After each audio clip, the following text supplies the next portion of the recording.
Welcome back to another episode of Life's Ambition Podcast. Today we are joined by someone who has a different path from her studies. She comes from the world of business ownership and human resources. Without further ado, Sandra Teague. So Sandra, how's it going? It's going great, Drew. How are you? I'm doing good. So I've started doing a lot of marathon training, and I'm starting to get to the double digits in miles. And holy cow, is that just a different animal? Have you ever done something like that before, like a marathon, half marathon? No, I cannot say I have. So that's impressive. That's impressive. I know. I appreciate that. I want to do it. So one of my buddies, he loves running, and I absolutely despise it. But I wanted to tell myself is like, I just want to do it once, and then I just never have to do it again.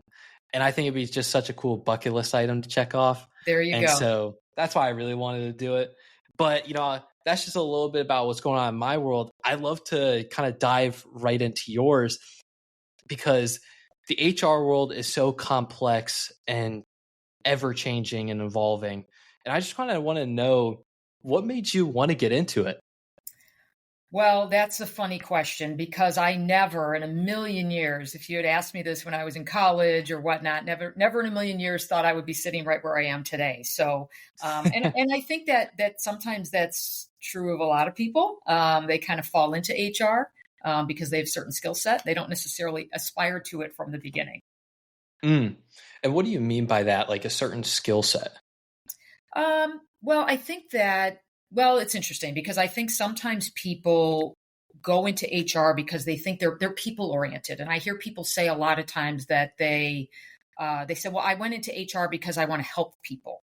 Those are the intentional people, right? The people that intentionally go into HR often do because they think they want to support others in the workplace and all that, which is great.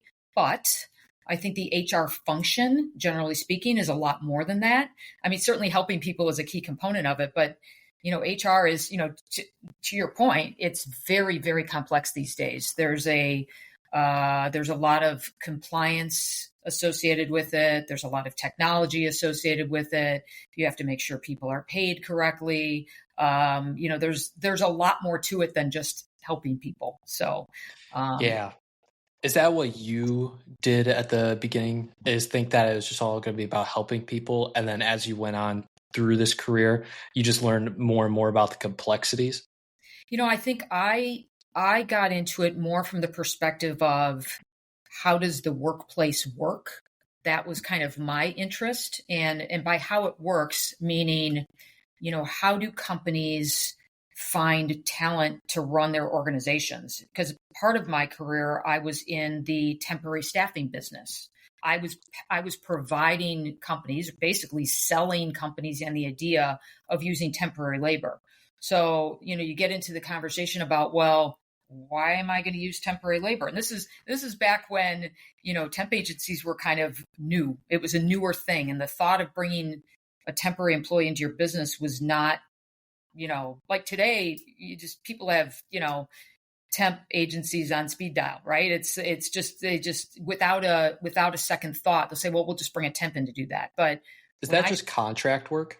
Yeah, contractors. Okay. It's basically when the employee is employed by another agency and you're paying that agency or that company to supply that individual to your business. So you don't put them on your own payroll. You're paying another company to put them on their payroll, but you're using the services that are provided by that employee. You're using that labor. So, when I first got involved in the temporary business, it was a very consultative discussion with an employer to say, well, why would you want to bring somebody onto your payroll, pay them for benefits, pay them for vacation time, pay their workers' comp insurance, pay all the payroll taxes, do all those things, have all that complexity, when for a small margin, I can bring them onto my payroll and pay all those things for you, manage all those things for you, maybe even do it cheaper than you might as an individual business be able to do. And then I'm going to add my margin. Of course, I'm in business to make money, right? I'm going to add my margin and then charge you that. And it might almost be a wash for you, Mr. Employer. So why not look at it that way? And you have more flexibility in bringing, labor in and out. So if you have a seasonal business, You can use the labor when you need it, and then when you don't need the labor anymore, you don't have to. So that was kind of where my interest in HR started, because it was more about how do you manage the ebbs and flows of labor demand especially within manufacturing, right? Which changes a lot. And how do the finances behind that actually work? So I worked with a lot of businesses at that time, trying to help them understand why this was a good idea for them. That's super interesting, because you were in for the newer aspect. Now there's a ton of contractors so I work at ACOM, and what we do for GIS mobility is sometimes, like, North Carolina Department of Transportation will hire one of us, but we're still on ACOM payroll and all this stuff, but we technically work then for the North Carolina Department of Transportation. Yep. And you talk a lot about how you're kind of in the center of things, where you're being able to see how a business is operating.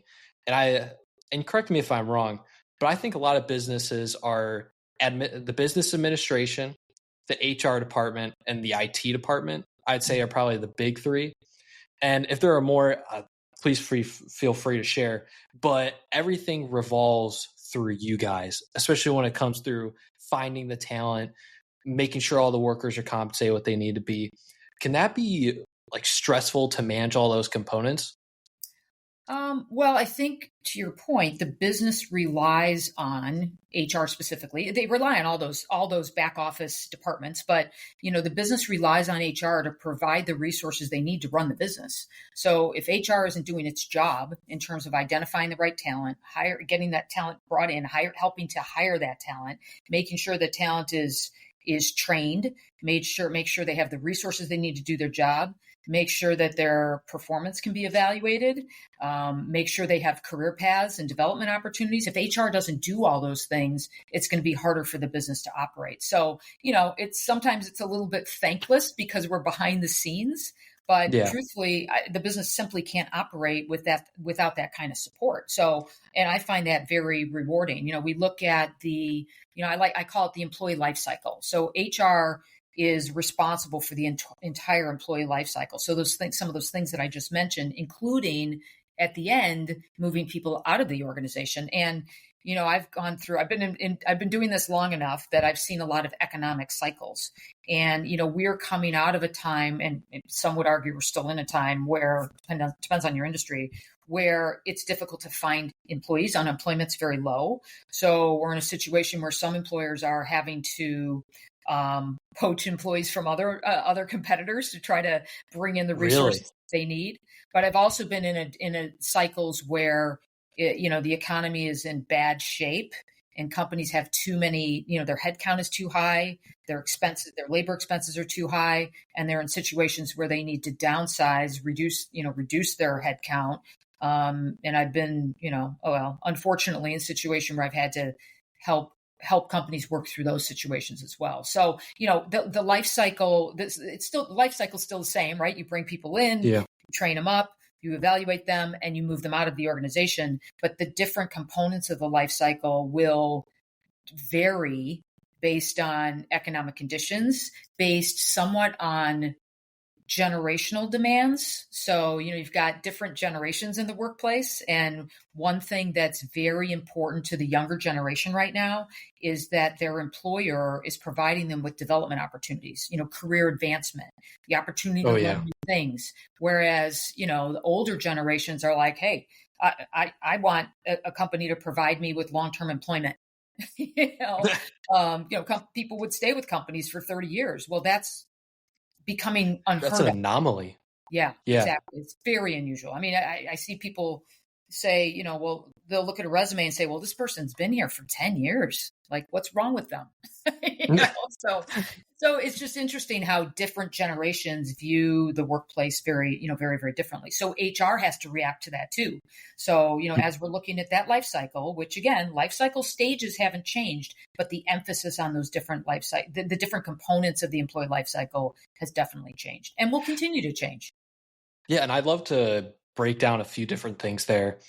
One, when you talked about how companies will poach people from other companies. Mhm. And that's just when the economy is doing good and unemployment rate is down. What's the unemployment rate right now? Oh Is it gosh, like 4%? good question. Probably four-ish, maybe a little bit lower. I haven't looked at the number lately, but Yeah, no, um, so I'm thinking in my head, that's if we have like 240 million people in the US, and then there's only so many of them that work, there's very few that are unemployed. So trying to find that talent, when companies try to poach from others, is it trying to say like, hey, we can offer you this salary, like this greater salary, these benefits? And does that make it a time then to be a worker right now very good in a sense, and then an employer tougher? yes, I would say that in an employee market, right, where employees are very much in demand, it can work very well for the employees. In fact, things have toned down a little bit, but go back like about 2 years, like well, two to 3 years, like 2022, it was really tough to hire, and as a result, employers were partly because they're trying to poach people from other companies, were increasing wages, and we had a lot of wage inflation. And Oh, I had companies that, because I was doing HR consulting at the time, so I had insight into a lot of different companies at the same time. And I had a lot of businesses that were giving blanket raises off cycle to all of their employees to try to retain them. Because money was very it was very important, right? But now wow. things have changed a little bit, even just in the last couple of years. But I would say that poaching employees from another employer is not only done by monetary incentive. Sometimes if a company is not offering the career advancement opportunities, for example, another business could come in and say, hey, we've got this career path defined at our company where you can start at this entry level position, but then here's the path where you can advance into a team lead position, and then a managerial position, and then a director position. So, that can also be very enticing for individuals to leave their current employer and come to somebody else. So there's a lot of reasons that people will change jobs. Compensation is certainly one of them, Mhm. but development opportunities, advancement opportunities, training opportunities, work from home or flexibility, hybrid opportunities. That's another reason that some employees will leave and seek out. Now, I'm sure you've seen a lot of the reports recently where, especially some very large companies, are kind of changing their tune on that and bringing a lot of people back into the office 5 days Yeah. a week, even. So the smaller businesses, to be honest, can capitalize on that a little bit. Maybe not even just smaller businesses, but businesses that are not of that mindset can say, okay, well, if you want to work for, I don't know, who's Google, Facebook, some of those bigger tech companies are saying you need to be in office 5 days a week. Guess what? At our company, you can work fully remote, or at our company, you Mhm. can work, we have a hybrid schedule. So 3 days a week in office or whatnot. So that can be used as an enticement. So, Yeah, I'm even thinking government too. So Mark Lichtenstein had him on a long time ago, and he talked about how the Forest Service was trying to compete with the private sector by allowing people to work remotely. mm, And so, because federal wages are not nearly going to be as high as private wages, so I'm wondering if that could be I know obviously there's these layoffs going on now, but the shift to there, maybe people want to go more government work so then they can have that quote unquote like life balance of being able to work from home and in person. yeah, I think it comes down to each individual's situation. Some people, that's very important to them. Others may say, you know what, the compensation is more important. Others may say, hey, I just started a family. I have a couple small children. I want to make sure I have a company with good benefits, good medical Yeah. benefits. So, everyone's a little bit different, but I think HR's job is to always keep a finger on the pulse of those trends, not only the Hmm. external trends, but also the demographics of their workforce at their company, to make sure that they're bringing the right things to the table for their current employee base in order to retain them. Retention is Yeah. huge. How Retention. do you stay competitive? Do you work with the CEO and upper management to be able to figure that stuff out? So let's say you're Google and you're making everyone come back 5 days a week. Mm-hmm. but then you're losing that retention of people because they want to work remote. Yeah. How do you stay competitive in that sense, but also staying cost effective? Because if you give everyone a higher salary, then that might lose some profit margin. So Right. what are those conversations like?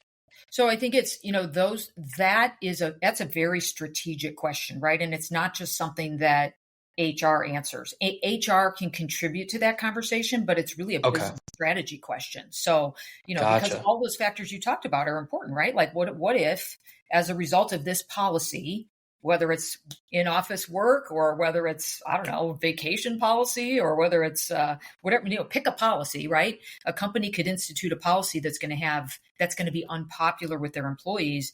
And if they're willing to lose some people as a result of that, they're going to weigh that against what they think the benefit of that particular policy is. So you're right. Huh. You do have to be very analytical about that, very strategic about that. And sometimes companies get surprised, right? They anticipate that something won't have a negative impact, but it does.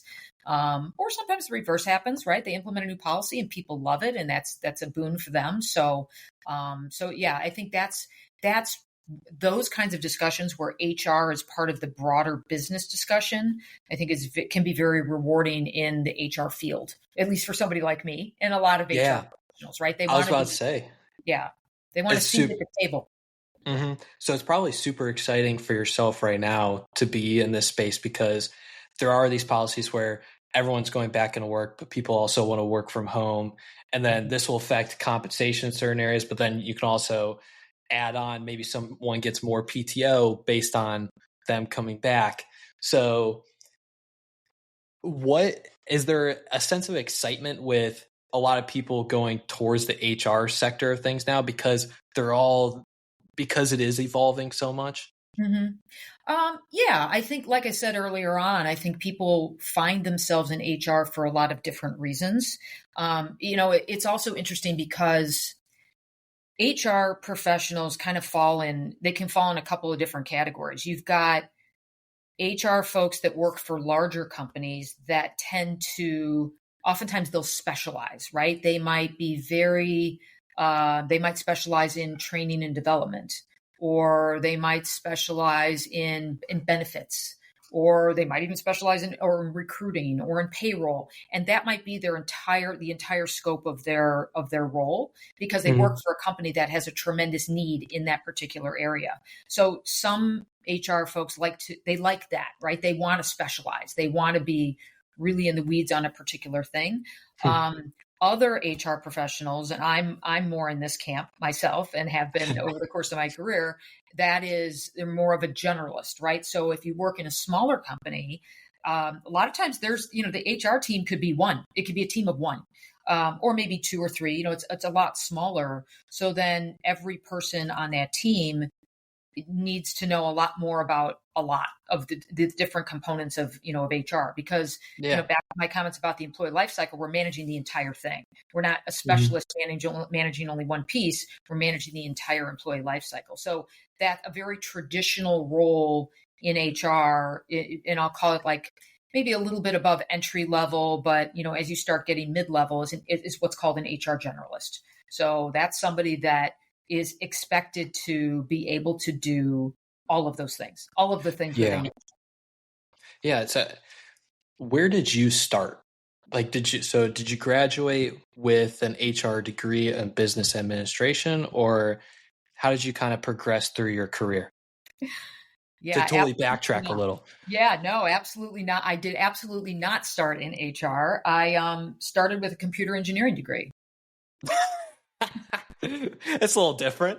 Yeah, it's very different. So just try to give you the short version of my story, or how I got from that into HR. So when I graduated with a degree in computer engineering, I went and worked for Procter and Gamble as a support specialist doing IT work, right?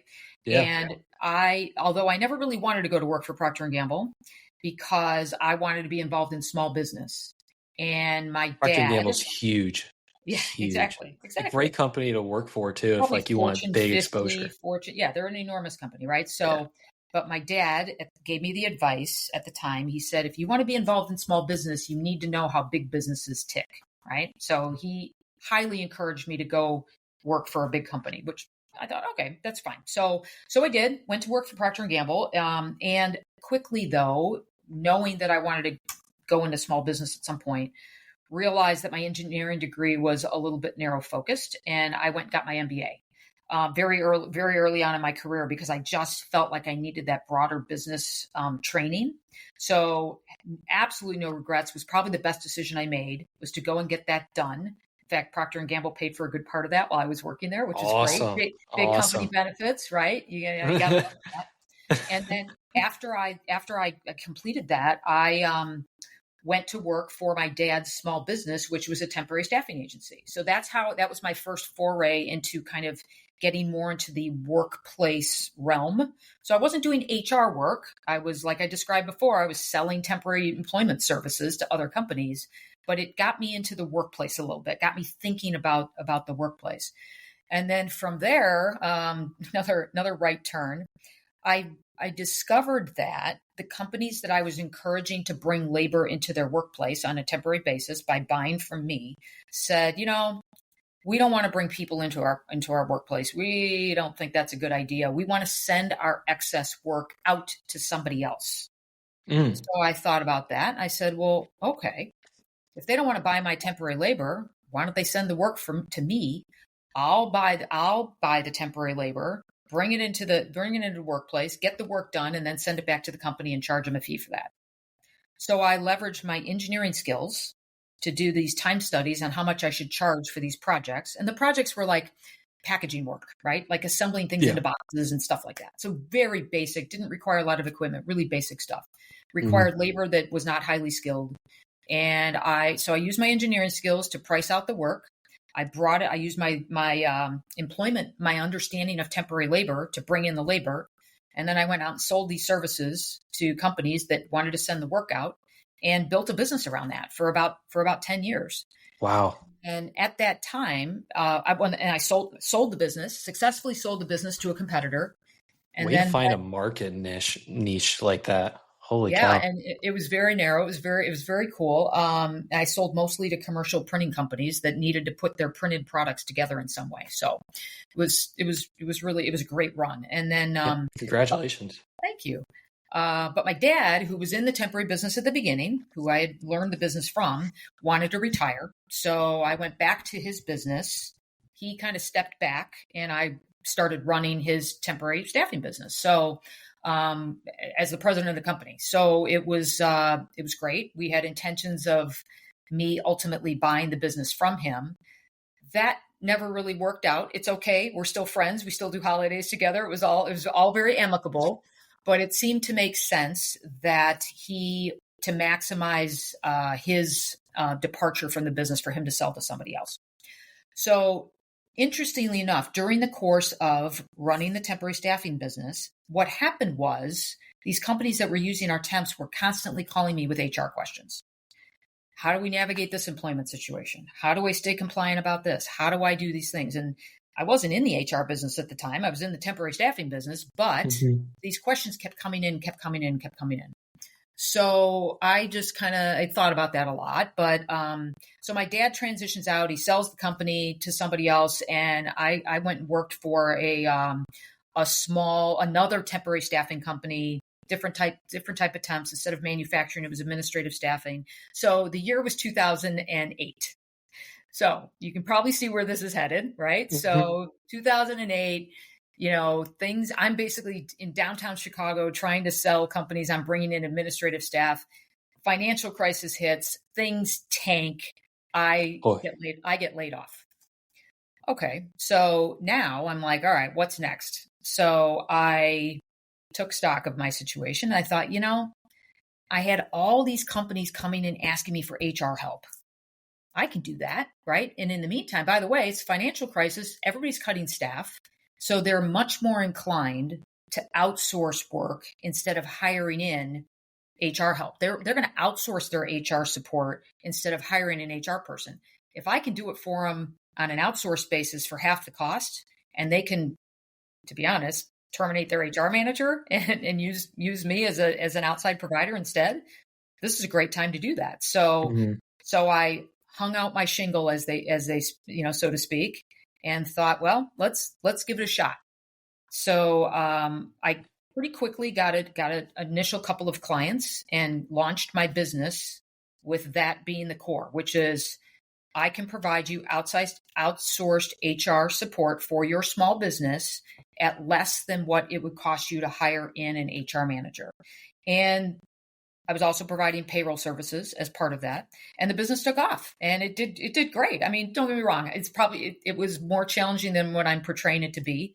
But over the course of the next 9 or 10 years, I built that business and very successfully, and then sold it to another company, and then went to work for that company and continued to run it as like a division of that company. So, Wow.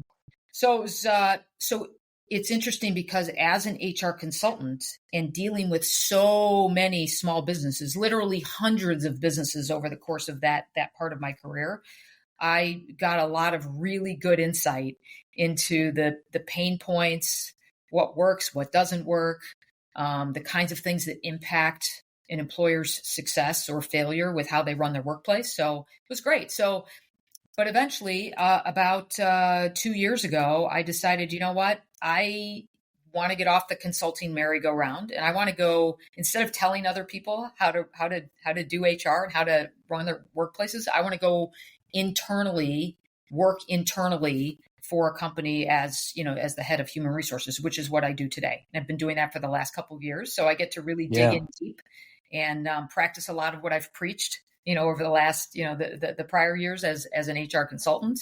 And it's been great. So there's my cycle. So computer engineering to where I am now, I think I told you when we first met that, you go, how in the world does that happen? But when you hear the steps along the way, at least to me, it totally makes sense. Each step of the way was might have been a right turn, but it was a very conscientious right turn and built skills for me along the way that I was able to leverage in subsequent steps. So, yeah, I mean, 100% when you talk about it, kind of like all happens for a reason, where your time at Procter & Gamble taught you how to do big business ideas, have those, take it into your own company with the shipping aspect. And then that taught you a little bit about outsourcing. And then outsourcing went from there all the way into your own HR business because people were asking you questions. So it was literally just little processes along the way, which is, like you said, makes perfect sense when you look at the overall picture. Yeah. What would you say was probably the hardest thing you had to deal with in all those years when you're setting up these businesses to escalate it?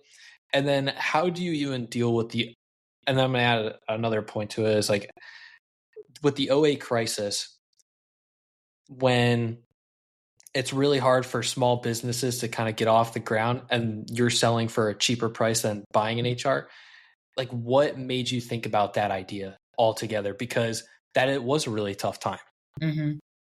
Well, I think what worked in my favor in 2008 was the fact that companies were trying to cut costs. So, if my solution was more expensive than what they were already doing, I think it would have been a tough sell. But I was positioned to show them how to save money, not how to spend more money. So that was really, really key, and that timing was really, really key to getting that done. And I think that the other thing is that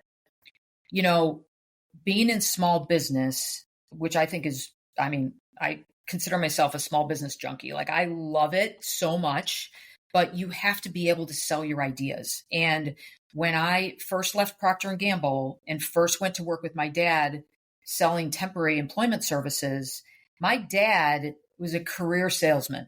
He was the kind of guy that, back in the day, like Mad Men, right? Like he'd walk in the room, he'd have the 2 martini lunches, he'd be wheeling and, all that stuff, right? So he was really an old school kind of sales guy. He taught me how to, without fear, walk in the door at a manufacturing company with my business cards and my brochures, talk to the receptionist, say, hey, I want to see so-and-so. I want to see the plant manager. Here's what I want to talk to them about. And, he taught me how to sell. And at the time taught me the old school way, right? And over time, sales techniques have changed dramatically, right? But I learned that you got to get people's attention. And you got to have something of value, right? And you have to be able to articulate that value. If you can't articulate what that value is and how your service or product is going to help them, you're going to fail. And I think small business people sometimes go out there and they think, well, I'm just going to open up and they're going to come.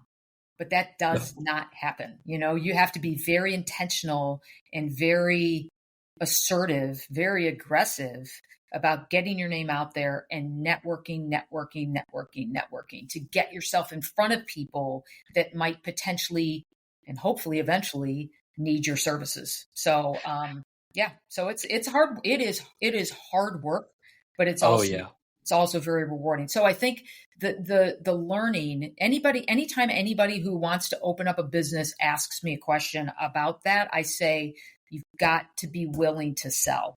You can't just be a technical expert in something. Sometimes people go into business because they're really, really good at something and they go out and they want to sell that service or whatnot. And if they're not willing to sell, then they're going to fail. I think they're going to. I mean, you are competing with well-known brands that have the resources and money to pull from pretty much anywhere. Yeah. And so you have to make people invest in what you believe in. Yeah, absolutely. And you have to distinguish yourself from them, right? To your point, you have to, why are you different? Why should a company take a risk on you, this small, unknown, nameless company that they've never heard of before, right? So, but, I learned a lot of ways to work that to my advantage, especially when I was selling payroll processing services, there's a lot of big names, think ADP, Paylocity, Paycom, Paycor, all of Paychex, all of these big companies that sell payroll services, it almost becomes a commodity, right? But so I had to come up with ways to sell my payroll services to bring a different kind of value. And to be honest, the way I did that was I bundled the HR services with the payroll services. So companies had to have a payroll provider. They had to, right? But then they thought, well, okay, if I buy payroll from you and I get these additional HR support services, for just a little bit more, right? Like it was more expensive, but it was bringing additional value that was harder for them to find elsewhere. So that was a big selling point for me. So you're right. In small business, you always have to be able to differentiate yourself in a way that makes sense with the economic conditions at the time, to businesses that are going to potentially buy what you have to offer. And this may not be the best phrased question. So when you were selling the HR services and also the payroll aspects to these companies, you were definitely playing more of that generalist role in the HR world.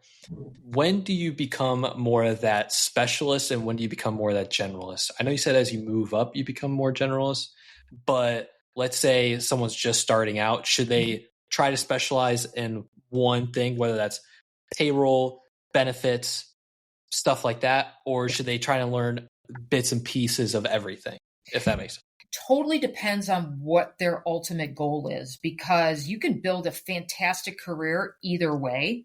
I think that if you want to work for a bigger company, then specializing in something and being really, really good at something might be a good path. But if you enjoy small business like I do, then being kind of a jack of all trades and knowing a little bit about a lot of things enables you to support a smaller business that needs all of those things, but can't pay for specialists, right? They need one HR person.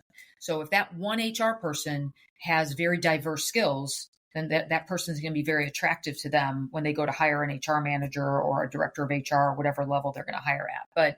But the bigger companies, they want people. In fact, I actually hired a guy onto my team one time who had worked for a much bigger company, and his job at that company was to administer FMLA claims, FMLA, leaves of absence. That was his only job And that is extremely narrow focused, right? So, but it also, at some point, it kind of became a little limiting for him because he's like, this is all I do every day. He's kind of bored. He's like, I want to learn more things. So a lot of it's personal preference. I wouldn't necessarily advocate for one path over the other. It's preference about, the actual details of the work you want to do. It's also preference about the size of the company that you want to work for. I will say that one thing that I've noticed, and I've told a lot of people this over the years, is that sometimes people go into recruiting thinking they can leverage that into an HR role, and that can be a little tougher to do. I think people really want to be in HR. The entry level role is often like an HR coordinator, right? So an HR coordinator is a little bit more administrative. You're usually working under an HR manager who has deeper and broader expertise. But HR coordinators, you can learn a lot of things, do a lot of things, be given some initial responsibility, but that also then gives you awareness about what you like and you don't like, so that can be hard. It can be hard to know. Like I said, a lot of times people go, well, I want to go into HR because I like helping people. Well, what does that mean? There's more than that. There is more than that. So what does that mean? So, starting in it like an HR coordinator, or, most companies aren't going to hire an HR generalist with no HR experience. So kind of have to get an HR admin, HR coordinator. Those are the job titles to look for right out of school to kind of get started in that. Now, I will also say that sometimes people start in completely other career paths, not that, not unlike myself, and find themselves, for example, you might have here's an example. You have somebody in marketing who is responsible for planning company events. So they're planning the company picnics. They're planning the company Christmas party. They're coordinating birthday celebrations. They're planning, they're celebrating employees' anniversary dates with the company. So they kind of start getting involved in a component of employee relations because they're or employee engagement because they're planning some of those things, right? Yeah. So all of a sudden that then turns into, hey, can you do our employee surveys for us? And so you can see how it starts kind of snowballing. Here's another example.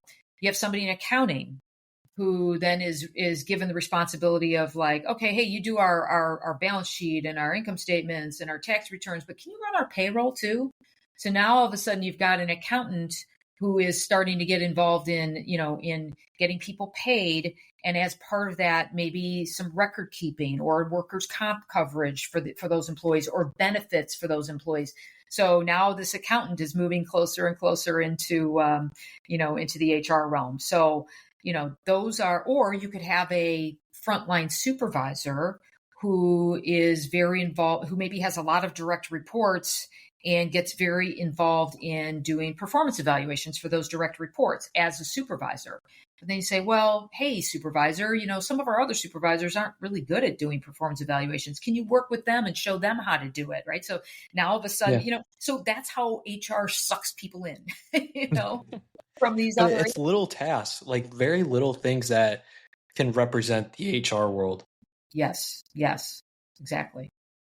And that's why I find this conversation so interesting, because people have that general idea that you mentioned before of, I just want to help people, which is not the full scale picture. And I also know you mentioned before that things that work in the HR world versus things that don't work. And I was wondering if you could explain a little bit more of that aspect, because 100% HR programs are very important to a company. But in your personal opinion, what would you say makes a good program versus a tougher program to deal with? Is it dealing with people, anything like that? Yeah, well, so that's a great question. And I actually, I just did a presentation on this. Perfect. This week. And I left everybody. It was the presentation was called HR 101. And it was delivered to small business people that are just like, what do you need to think about when you're doing HR? And I left them with this thought. I left them with the thought that if you want to think of 3 things to make sure you're going to have a solid HR program within your business, Those three things are policies, perks, and picnics.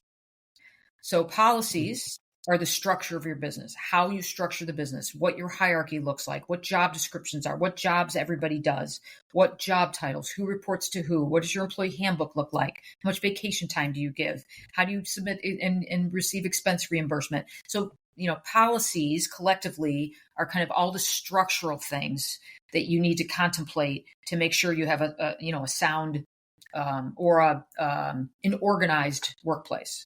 Yeah.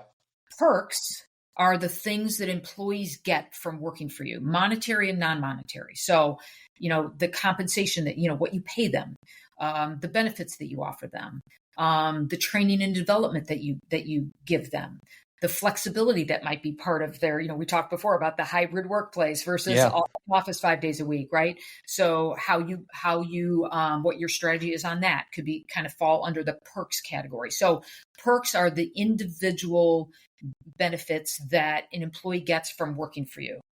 And then the picnics, air quotes around picnics, picnics are kind of the engagement piece. So how do employees engage with others in the workplace? What value do they get from that engagement? So, things like town hall meetings or department meetings, workplace milestones, like, hey, you've been here 10 years, that's great. Let's celebrate. But not only workplace related engagement, but personal engagement, where, a lot of companies have like young professional groups where they, the young professionals within a business get together to kind of talk about their experiences, right? That's a very engaging thing for individuals who are newer in the workplace. But that also can lead to personal relationships, right? So, another personal engagement is things like celebrating an employee's birthday, or, they're getting married, or they had a baby, or, so the again, air quotes around picnics can also be an actual picnic, right? But the picnics piece is the engagement piece. So you need the policies, the perks, and the picnics, and they all have to exist, and they all have to work well together. And but if any one of those three things is missing, like, you could have a really engaged workplace and you pay people well, but if it's a disaster from a policy perspective and it's disorganized and disjointed, you're going to have all kinds of problems. If you have a very organized workplace and people like it, but you really don't pay much at all, or you don't offer any kind of benefits or whatnot, then you're still going to have problems. And if you pay well and you're well organized, but people just don't care about each other and don't care about coming to work and don't care about the bigger picture, you're also going to have problems. So policy, perks, and picnics are the three things that any business, whether you're a business owner with one employee or thinking about hiring a new employee, or whether you're, McDonald's Corporation or Facebook or Google or IBM or whatever, you've always got to have those three components in your workplace, or you're going to fail, in my opinion. Yeah. How do you even set those expectations to begin with? I gotta say though, the picnics aspect real quick, 100% is so relatable to when you're talking about, we'll celebrate this person's 5 years at being at the company, or let's do a town hall. Like, we have our COO that comes in to talk to people, or the CEO of our region, which is really cool. But how do you set those expectations of, this is what we want to implement in terms of the picnics, this is what we want to implement in terms of the policies, that kind of stuff? Is it based on the market that's out there at the time, or how often do these policies shift too? Well, I would love to say that HR has full ownership and is in charge of all of that, but all HR can do is encourage leadership to buy into those things. So we can initiate it, we can bubble it up from HR, but if top leadership, so the C-suite, CEO or the president of the company or the owner of the company or whatnot, if they're not bought in and kind of getting behind those initiatives, it's going to fail. HR can only suggest and can define and design those initiatives, but we still got to get buy-in from top management, or it's not going to work. But then that goes back to HR needing to understand the business and the drivers of the business. If an HR professional doesn't understand all of that and doesn't respect those other drivers, then HR is not going to be able to sell their ideas. So And like I said, you got to be able to sell your ideas no matter what. Exactly. You got to be a salesman. So You have to be a marketer. You have to be extremely good with people. mm-hmm. And I'm sure you dealt with some crazy individuals in the past. Like, how hard can it be to work with employees sometimes when they're advocating for certain aspects? But also, how hard can it be working with the C-suite executives when you're trying to implement certain things and having them buy into what you guys believe? I think it takes a lot of emotional intelligence and a lot of, you just have to be able to understand people's motivations, right? And understand what drives them, whether you're talking about, conversations with leadership, up the chain, or whether you're working with a frontline employee who's not showing up to work every day on time, or who's chronically late, right? And is getting disciplined for that. You got to understand, I think you need to always put yourself in their shoes and understand what's driving the behaviors that are either good or bad, right? And I think an individual's ability to do that, an ability to empathize, not sympathize, but empathize with that person and truly see things through their lens helps resolve differences, helps resolve differences and helps get to a point where everybody's in agreement about how we're going to move forward. So, and that's a skill to have in employee relations, being relatable, being approachable, being able to listen to the other side and respond, and not have such pride of ownership in one's own ideas that you can't adapt to, what other people think. I think all those skills are very, very important. Will the HR world ever become automated in a sense with a lot of implementations of you talk to everyone anytime you call an office, you're always talking with an AI bot to begin with. Yeah. Boy, if I had a crystal ball, Drew, to look forward beyond whenever my career ends, like if I just had a crystal ball to look another 20 or 30 years beyond that, it's going to be fascinating to see. So I will tell you that, AI is absolutely front and center in our world right now in ways that we're thinking about it. We're thinking about how to leverage it. In fact, literally just this week, we were working through an AI use policy that, in fact, HR is collaborating with IT to come up with an initial, like, all right, we've got to get in front of this. What do we want to tell our employees about? So this is just beyond the use of AI in HR, just AI in the workplace in general. What do we want to tell our employees is an acceptable use of AI? And what guardrails do we need to start putting up to ensure that we don't run into any issues with employees' use of AI? And it's tough because nobody has it figured out yet. Like we know a lot. We know a lot about the benefits of it and also where it can be dangerous. So, example, as far as an HR department leveraging AI, at my company, I brought in an AI note taker. So that's not rocket science, right? For anybody that's involved with AI right now, that's kind of one of the easy, entrees into utilization. So we use an AI note taker when we do phone screens of job candidates, right? So our recruiter gets on the phone and has a list of questions that they're asking, but instead of trying to ask those questions and quickly take notes and missing what the person's saying because they're trying to write down what they're saying, and now she asks the questions, the person talks, and she can really be engaged in the conversation and listen because the AI note taker is taking all the notes. And then that's cool. When is over, not only do we have that all documented, but it's then easy to share those notes with the hiring manager to say, hey, here's what I learned, from this person. So it has tremendously improved and made more efficient our recruiting process by many, many times. We started using this thing maybe 9 months ago. It's a game changer. That's what my recruiter said. She's 3 weeks in, she said, this is a game changer for me. So again, not an uncommon first step for HR departments to go that direction. But now here's where the danger lies, right, in something like that. there are already jurisdictions that are starting to implement rules that say you cannot allow AI to make hiring decisions for you or termination decisions for you or employment related decisions for you without oversight by a human. And if AI makes a decision for you, and as a result, maybe it's AI says, hey, you should hire candidate A instead of candidate B. And and candidate B comes back and says, you didn't hire me, but you discriminated against me, right? Because I had better skills than candidate A. You hired them instead just because they were younger or they were a different, religion or race or whatever those protected classes are.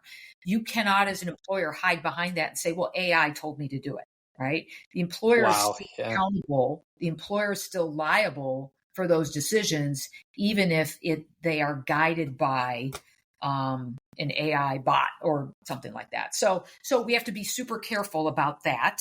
We also have to be careful about, and this is reflected in the use policy that we just developed, we have to be very careful about sharing data out in the AI universe in an unprotected GPT chat about releasing, salary information or personal protected information or company financial information or all of these things. We have to be very careful about how that data, where that data is going and, how it's being used and who it's being released to. So it's a very, very important topic. It's a challenging topic. It's, I think it's relevant to the HR function itself, but it's also relevant to the broader workplace.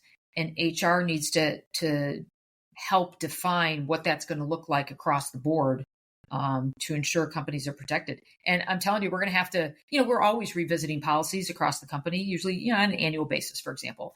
I feel like AI policies are going to have to be revisited a lot more frequently than that because the field is just developing so quickly. So, yeah, one of my buddies, he's a banker, and they have no AI use at all throughout the company just because of all the sensitive information that could just go onto it. And like you said, when it's unregulated, you have zero clue. So I've seen people talk about how companies are developing their own portals for AI. So they'll specifically have like a restricted portal that only employees within that company can access to. And so act as an enterprise. I'm wondering if a lot of that might happen where IT departments will probably develop the portal with all the restrictions so people can't access it. Yes. In fact, we're already getting guidance similar to that. So we have been experimenting with Copilot, for example, because Copilot, we can restrict it to kind of our own ecosystem. So it could be very powerful because we have a lot of stuff, a lot of documents, a lot of things out in our ecosystem, but they can be hard to find. They can be hard to locate. It can be hard to disseminate and to, so by using Copilot, we are told that can, we're learning how to leverage it well on our own internal data, right? So I think that's an example of what you're talking about, where you're just kind of keeping it contained. Yes. Instead of going out to like a chat GPT without setting it. Like I know I have settings in chat GPT to ensure that what I put out there is not being shared. It's not being shared with their learning models, right? It's not being used in their learning models. But, do I trust that? I don't know. I hope so. I mean, that's what they're telling me that's how it works. Right. So again, it's kind of like the Wild West right now, I think. And, I think it's definitely an area that's got to be watched very closely. And it just goes back to why I think the HR world's probably really exciting right now is because it's forever evolving. And I wanted to leave you with one last question is, what kind of future advice would you give someone going into this career path? Because it is just exploding with new information that's out there. Yeah, I think that if I could give one piece of advice, what would that be? I think it is you've got to work diligently to stay current because it really is changing very quickly. I mean, I've been doing this for more years than I'm going to share with you. And I will tell you, I am on webinars every week. I mean, there is just, whether it's a compliance webinar, whether it's benchmarking, benefits and comp, whether it's AI, what's going on in the AI world, whether it's what new state regulations are coming down in this state or that state. I mean, there's a lot of content available, which I'm grateful for. And I think the only way I can do my company the best service in running our HR department is for me to be cutting edge all the time. And, I feel like if I sat back 6 months and didn't do any of this and didn't educate myself, I'd very quickly start falling behind. So I think whether you're day one in an HR career or any career, or if you're, 20, 30 years in, like, it's just so important to stay current and well-rounded and well-versed in all the elements of it, even if you're not specializing in all the elements. Gotcha. Well, thank you, Sandra. I really do appreciate you being on the show here today. It was awesome. This is great, Drew. I could talk to you all day long. So I appreciate the opportunity, and you had great questions, which I also appreciate. And it was great experience. Thank you. Hey, everyone. Want to take a quick second and say thank you to whoever listened to the episode today. I really do appreciate it, and it means a lot. If you did like the episode, make sure to give it a like or 5-star rating, depending on what platform you are listening to. And if you really want to support the show, check out our website or Patreon link below. Thank you, and I'll catch you in the next episode.